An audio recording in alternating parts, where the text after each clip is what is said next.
ბატონ რატი მოგესალმებით, ძალიან დიდი მადლობა, რომ დღეს ვსტუმრობთ. ზაფხულის ხელისებია და ყოველ სეზონზე საუბრობთ ხოლმე ქვეწარმავლების გავრცელებასთან დაკავშირებით, რომ გითხრათ, როგორია ვითარება წელს დედაქალაქში და წინასწრებთან შედარებაც რომ გავაკეთოთ, წელს როგორი სურათი გვაქვს. მოგესალმებით.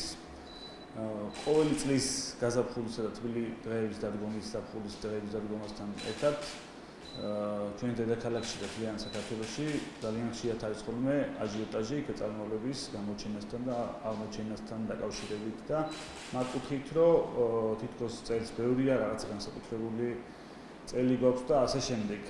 ეს ძირითადად განპირობებულია იმით, რომ სოციალურ ქსელში აქტიურად ვრცელდება გაჭერილი ქვეწარმავლების ფოტოები და ასე შემდეგ, რაც ქმნის იმის ფონს, რომ თითქოს რაღაცა განსაკუთრებული წელია და ასე შემდეგ.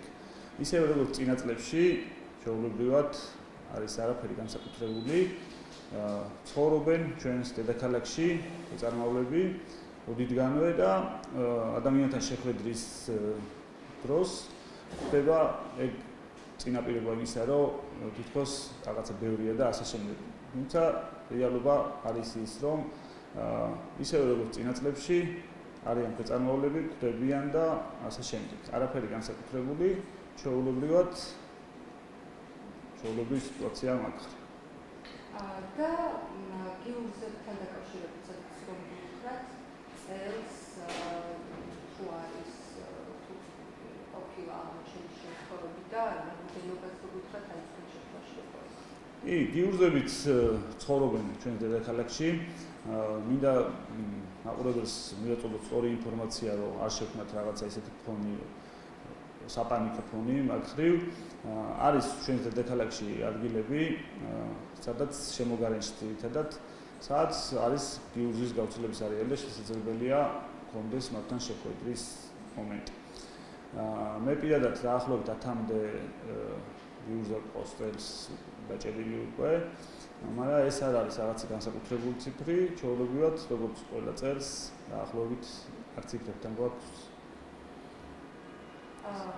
ადგილები შეიძლება გადმოსახელოთ არეალები, სადაც შეიძლება რომ გავრცელების არეალი არის ძირითადად ლილოს ტერიტორია, აფრიკის ტერიტორია, კწანისი, ორთაჭალა, ფონიჭალა,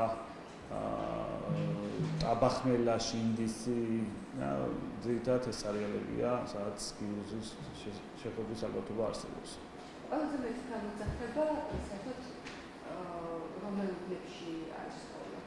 ეს ძალიან პირობითია, ზოგადად რთულია მაგის ეგრე განსაზღვრა.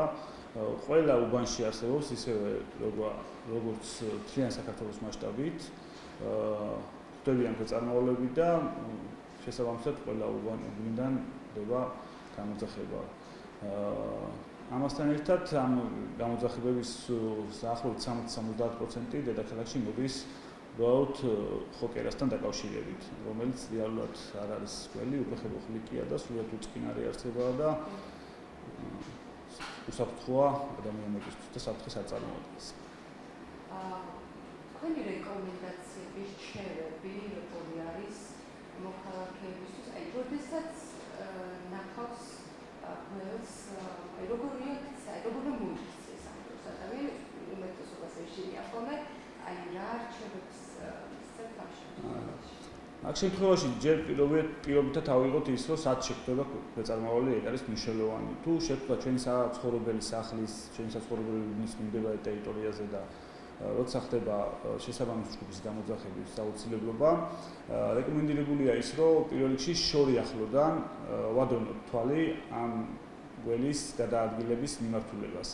რაც შემდგომში ჯგუფის მოსვლის შემდგომ ჯგუფს გაუადვილდება მისი მოძიება და დაჭერა შემდგომდა.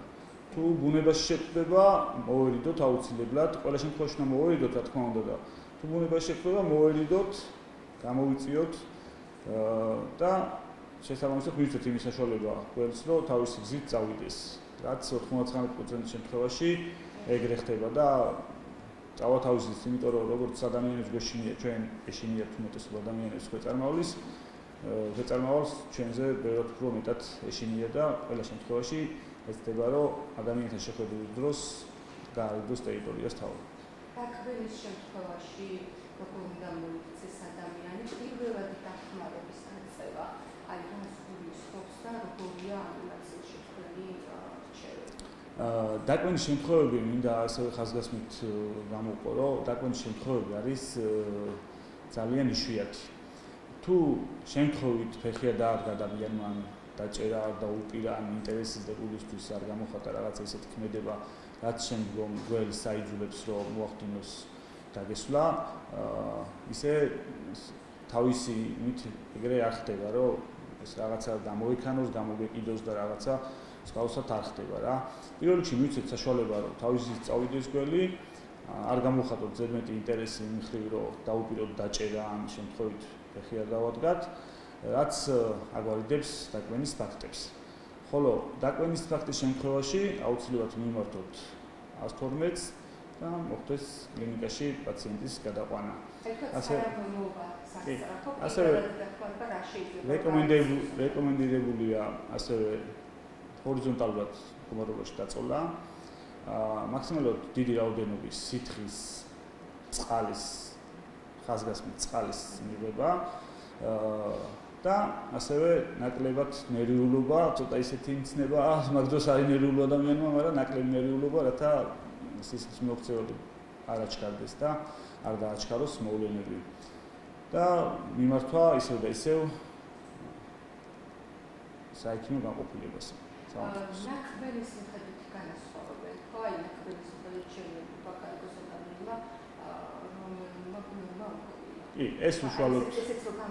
ეს უშუალოდ ექიმის პრეროგატივაა, რაც ექიმმა უნდა გადაწყვიტოს აუცილებლად, შემდგომ კურნალობის საჭიროებები და აუცილებლობები. ჩვენთან მაგაზიც არ მივიღოთ, იმიტომ რომ მან არის კიდე რაღაცა წინაპირობები იმისა, რომ უბრალოდ მოყვარულს ან უბრალოდ არ მცოდნე ადამიანმა შეიძლება მაგ დროს დაუშვას შეცდომა. შხამიანი გველის კბენის შემთხვევაში აუცილებელი ერთ-ერთი ნიშანი რაც არის, ეგრევე კბენიდან, ეგრევე წყება შესაბამისი კბენის შემდგომი გართულებები. და ეს გართულებები ეს სიმპტომები რაც შეიძლება მე პირადად საბედნიეროდ არ მაქვს მაგის გამოცდილება, არ უყენია ჩემთვის შხამიან გველს. თუმცა როგორც ვიცი გადმოცემით და ასევე ჩემი კოლეგებისგან ხდება ნაკბენი ადგილის შესიება, არის ტკივილის შეგრძნება დიდი, წვის და ვითარდება შემდგომი პროცესები. რაც გამოიხატება ძირითადად ჩაშავებად, ჩაწითლებით და ნაკბენი ადგილის მიმდებარე ტერიტორიის გასიებით და მწველი ტკივილით. ძალიან დიდი მადლობა, რომ მოდიეთ და მადლობა თქვენ.